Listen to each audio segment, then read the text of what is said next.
اعوذ باللہ من الشیطان الرجیم بسم اللہ الرحمن الرحیم الحمد للہ رب العالمین الرحمن الرحیم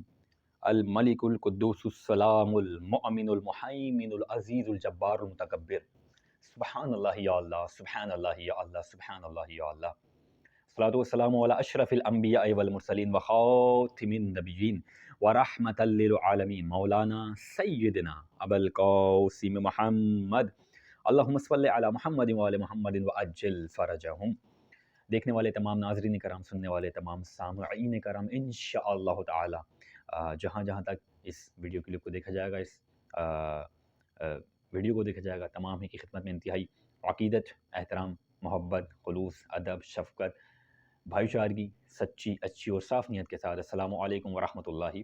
وبرکاتہ۔ امید کرتا ہوں آپ سب خیریت سے ہوں گے انشاءاللہ تعالی، اور دعا ہوں آپ تمام کے حق میں کہ خالق تو جہاں آپ کی عمر اور رزق میں اضافہ فرمائے۔ مولا کائنات امیر المومنین حضرت علی بن ابی طالب علیہ السلام ارشاد فرماتے ہیں کہ جس گھر میں قرآن پڑھا جاتا ہے یا اللہ کا ذکر کیا جاتا ہے، اس گھر کی برکت بڑھ جاتی ہے، فرشتے اس میں موجود رہتے ہیں، شیاطین اس گھر سے بھاگتے ہیں، اور اس گھر کی روشنی اہل آسمان کو اس طرح پہنچتی ہے کہ جس طرح ستاروں کی روشنی اہل زمین کو پہنچتی ہے۔ اور جس گھر میں قرآن نہیں پڑھا جاتا یا اللہ کا ذکر نہیں کیا جاتا، اس کی برکت کم ہو جاتی ہے،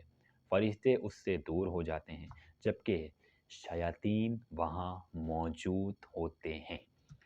عزیزان محترم، ایک اور اچھا ٹاپک لے کر کہ جس تسلسل میں ہماری گفتگو چل رہی ہے، عمر اور رزق۔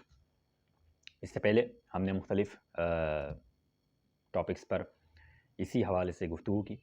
والدین کے حوالے سے، پڑوسیوں کے حوالے سے، نیکی کے حوالے سے، صدقے کے حوالے سے، تسبیح بی بی فاطمہ زہرا السلام علیہ کے حوالے سے۔ اب ایک اور چیز کہ قرآن کی تلاوت، امیر المومنین کے اس قول سے صاف ظاہر ہے کہ جس گھر میں قرآن مجید کی تلاوت کی جاتی ہے، اس میں اس کی تلاوت کی وجہ سے آپ کی عمر میں بھی اور آپ کے رزق میں برکت پیدا ہوتی ہے، وسعت پیدا ہوتی ہے، اضافہ ہو جاتا ہے۔ اب یہ الگ چیز ہے کہ مجھ سمیت میں اپنی بات بھی کرتا ہوں کہ ہم نے قرآن کو فقط صرف اور صرف ایک سجانے کے لیے ضرور رکھا ہوتا ہے، بہت کم۔ اب کیونکہ ظاہری بات ہے ماہ رمضان المبارک ہے، تو شاید کہ اب ہم یقینی طور پر پڑھتے ہیں، ورنہ ادروائز پورے سال جو ہے مشکل سے ہم اس کو کھولتے اور دیکھتے ہیں، ورنہ تو وہ بس ایک جگہ سجنے کے لیے ہی رہ گیا۔ جبکہ بینگ اے مسلم ہمیں چاہیے کہ ہم مسلسل قرآن کی تلاوت کرتے رہیں تاکہ اس کو سمجھیں۔ ہم نے فقط صرف ایک مرحومین کے لیے ہی اس کو ایک ہم نے بنا دیا ہے کہ جب کوئی خدا نخواستہ انتقال کر جاتا ہے تو ہم اس وقت ضرور اس کو اصحال کر دیتے ہیں، جبکہ میں سمجھتا ہوں کہ اس کے لیے بہترین ذریعہ صرف اور صرف سورہ اخلاص ہی ہے۔ پھر کہ روایت کی روشنی میں جب آپ 3 مرتبہ سورہ اخلاص کی تلاوت کر دیتے ہیں، گویا ایسا ہے کہ آپ نے پورا ختم قرآن کی تلاوت کی ہے۔ عزیزان محترم، ایک روایت میں ہے کہ آپ جب معصوم فرماتے ہیں جب آپ 100 آیات کی تلاوت کرتے ہیں اور 100 آیات کے بعد 7 مرتبہ کہتے ہیں یا اللہ ہو یا اللہ ہو یا اللہ ہو یا اللہ ہو یا اللہ ہو یا اللہ ہو یا اللہ، اور اس کے بعد آپ اللہ تبارک و تعالیٰ سے کوئی حاجت طلب کرتے ہیں، ممکن ہی نہیں کہ وہ آپ کو حاجت جو ہے آپ کی پوری نہ ہو۔ ہمیں چاہیے کہ ہم قرآن کی تلاوت کریں، ہر وقت اپنے لیے آسائش پیدا کریں، اپنے لیے جو ہے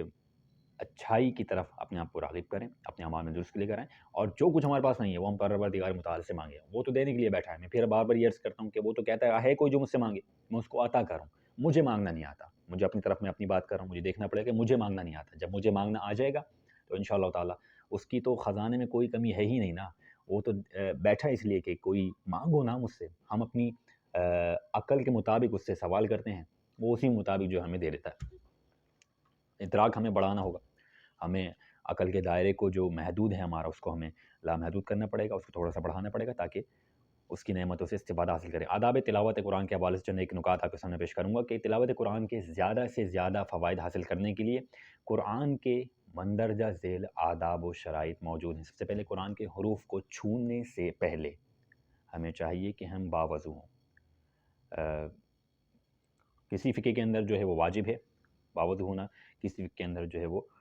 مستحب۔ بہرحال دونوں حوالے سے اوورال بات کرتا ہوں میں تو، کیونکہ ہمارا جو پیغام ہے، میں پھر ایک بات واضح کر دوں کہ ہمارا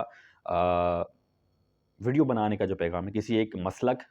کسی ایک مذہب، کسی ایک فکس سے وابستہ نہیں ہے۔ نہ ہم کبھی اس طرح بات کرنا چاہیں گے، نہ کبھی خدا نخواستہ اللہ نہ کرے میں کوئی تفرقے والی بات کروں۔ ہمارا مقصد، ہمارا مشن محبت، بھائی چارگی، اتفاق، اتحاد ہے تمام مسلمانوں کے درمیان۔ مکمل خضوع اور خشوع سے تلاوت کریں، اس سے بڑھ کر توجہ اذکار کی کوئی اور چیز ہو ہی نہیں سکتی۔ تلاوت قرآن کی نیت خوشنودی خدا کے لیے ہو، یعنی جب میں تلاوت قرآن کر رہا ہوں اس کا فقط اور فقط مقصد خوشنودی خدا بند متعال ہو اور دین کی سمجھ ہو۔ ایسی تلاوت کا اجر، اب ایک حدیث پیش کر رہا ہوں، خاتم النبیین حضرت محمد مصطفیٰ صلی اللہ علیہ وآلہ وسلم ارشاد فرماتے ہیں کہ خوشنودی خدا کے لیے جب آپ تلاوت قرآن کرتے ہیں، ایسی تلاوت کا اجر و ثواب جو فرشتوں اور اللہ کے نبیوں اور اس کے رسولوں کے لیے مقرر ہے۔ وہ ثواب آپ کو عطا کیا جاتا ہے کہ جو فقط اس کے نبیوں اور رسولوں اور فرشتوں کے لیے خالق دو جہاں نے مقرر کیا۔ کیوں؟ آپ کی توجہ کی وجہ سے، آپ کی خوشنودی خداوند متعال کی طرف سے، اس کی وجہ سے گھر میں بآواز بلند تلاوت کی جائے۔ اس کے اثرات گھر کے تمام افراد پر ہوتے ہیں، یعنی کہ اگر آپ یہ دیکھیں گے کہ جب آپ اکثر جو ہمارے بڑے بوڑھے ہیں، جن گھروں میں بڑے بوڑھے ہیں میں ان کو دونوں ہاتھوں سے سلام پیش کرتا ہوں، ظاہری بات ہے جن کے گھروں میں نہیں ہے وہ ان چیزوں کو بہت زیادہ محسوس کرتے ہیں، حساس ہوتے ہیں، ساری چیزوں میں فیل کرتے ہیں، کیونکہ جب نماز فجر کے بعد کسی بزرگ کی تلاوت کی آواز آ رہی ہوتی ہے تو ہم جیسے جنریشن والے، ہم جیسے ینگسٹر، ہم جیسے یوتھ اس وقت تو شاید ان کو نہ سمجھ سکیں، لیکن یقین جانیے کہ جس طرح ہم بڑے ہوتے جاتے ہیں اس کے اثرات ہمارے ذہنوں پر مرتب ہوتے ہیں، ہمارے اذہان پر ایک گہرا اثر چھوڑتے ہیں کہ ہاں فلاں جب میں بچپنے میں تھا تو ہمارے نانا، دادا، نانی، دادی یا کوئی بھی گھر کا بزرگ جو ہے وہ اس طرح تلاوت کیا کرتا تھا، ہمیں سمجھاتے تھے۔ تو بہرحال چاہیے کہ بآواز بلند تلاوت کریں، اولاد بھی قرآن پڑھے، یعنی کہ اس کا اثرات یہ ہوگا کہ آپ کی جو اولاد ہے وہ بھی قرآن پڑھے گی اور سیکھنے کی طرف آٹومیٹیکلی راغب ہو جائے گی۔ بلکہ یقین جانیے کہ اس تلاوت کا اثر یہ ہوگا کہ آپ کے جو ہمسائے کے گھر والے، جیسے میں نے اس سے پہلے ٹاپک پہ آپ سے گفتگو کی تھی کہ پڑوسیوں کے حقوق کیا ہیں، ان پر بھی اس چیز کی تلاوت کے اثرات جو ہیں مرتب ہوں گے انشاءاللہ تعالیٰ۔ اچھی اور خوبصورت آواز میں تلاوت قرآن کریں، جتنا خوبصورت انداز میں آپ تلاوت قرآن کریں گے انشاءاللہ تعالیٰ اس کا اثر اتنا ہی زیادہ ہوگا، اتنا ہی زیادہ ہوگا۔ جتنی زیادہ خوبصورت لحن میں آپ تلاوت کریں، جیسے حضرت داؤد علیہ السلام کے بارے میں مشہور ہے کہ بہت ہی خوبصورت لحن کے اندر تلاوت قرآن مجید کیا کرتے تھے کہ پرندے تک اس تلاوت کو سننے کے لیے موجود ہوتے تھے، اس سے لطف اٹھاتے تھے۔ قرآن کو صحیح عربی اور مخارج کے ساتھ ادا کریں، کوشش کریں کہ جن کو آتا ہے ان کو ظاہر سی بات ہے کہ ان کو پتہ ہے کہ میں کیا گفتگو کر رہا ہوں، جن کو نہیں آتا کوشش کریں سیکھیں۔ کوئی بھی چیز ناممکن نہیں ہے، کوئی بھی چیز اگر ہم یہ سوچ لیں کہ ہم نہیں سیکھ سکتے، ایسا نہیں ہے، ہم سیکھیں گے تو ہی ہمیں آئے گا انشاءاللہ، اور اس سے استفادہ بھی انشاءاللہ ہم حاصل کریں گے۔ روزانہ کم از کم 50 آیت کی تلاوت ضرور کریں۔ برکات، عمر اور رزق کے حوالے سے بات ہو رہی ہے، جبکہ میں نے ابھی اس سے پہلے عرض کیا آپ کو کہ جب آپ 100 مرتبہ آیت کی کسی بھی تلاوت کرتے ہیں اور پھر اللہ سے کوئی حاجت طلب کرتے ہیں، آپ کی حاجت رد نہیں ہو سکتی ہے۔ سب سے آسان ٹوٹکا میں آپ کو دے رہا ہوں اس بابرکت موضوع کے حوالے سے۔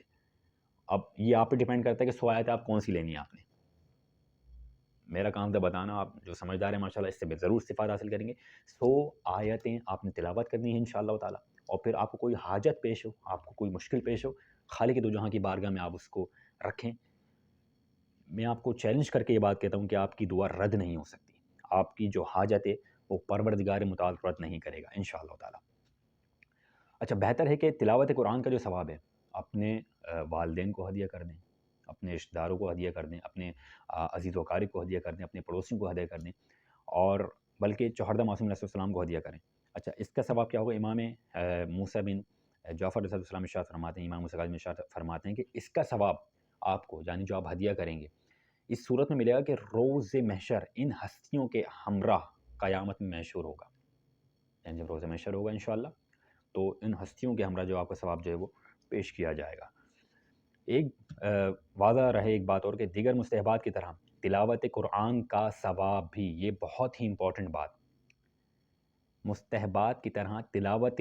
قرآن کا ثواب زندہ لوگوں کو بھی ہدیہ کیا جا سکتا ہے۔ مثال کے طور پر والدین یا ان لوگوں کو جن کے حقوق میں ہم سے کوئی بھی کوتاہی ہوئی ہو، یعنی کہ ہم پر مثال کے طور پہ کسی کے حقوق ہیں، کسی کا حق ہے، ہم نے وہ حق ادا نہیں کیا، ہم نے اس حق سے روگردانی کی، ہم اپنی قرآن کی تلاوت کریں اور اس کا ثواب جو ہے اس کو ہدیہ کر دیں۔ مثال کے طور پہ سب سے اچھا آسان میں آپ کو ایک چیز بتاؤں، مثال کے طور پہ آج کل ہم کیونکہ ایک بیماری ہے جس کو ہم بیماری بھی نہیں سمجھتے ہیں نا، سب سے آسان جو مشغلہ ہے ہماری محافلوں کا، ہماری جو گیدرنگس ہوتی ہیں، کسی کی غیبت کرنا، کوئی بھی مسلمان ہے، غیر کسی بھی انسان کی بات ہو رہی ہو، آپ غیبت کرتے ہیں اس کی، اب آپ نے اس کا جو ہے حق میں روگردانی کی، آپ کو غیبت نہیں کرنی چاہیے تھی، آپ نے اس کی غیبت کری، اب اس کا حل کیا ہے؟ اس کا حل یہ ہے کہ آپ قرآن مجید تلاوت کریں اور اس کا جو ثواب ہے وہ آپ اس کو ہدیہ کر دیں۔ اس سے کیا ہوگا، آپ کے جو آپ نے جو گناہ کیا ہے انشاءاللہ اس میں جو ہے وہ کمی آئے گی۔ دعا کرتا ہوں انشاءاللہ پروردگار متعال ہمیں زیادہ سے زیادہ اچھے کام، اچھے اعمال انجام دینے کی توفیق عطا کریں انشاءاللہ، اس امید کے ساتھ کہ آپ کو بھی یہ بھی موضوع یقیناً پسند آیا ہوگا۔ السلام علیکم ورحمۃ اللہ وبرکاتہ۔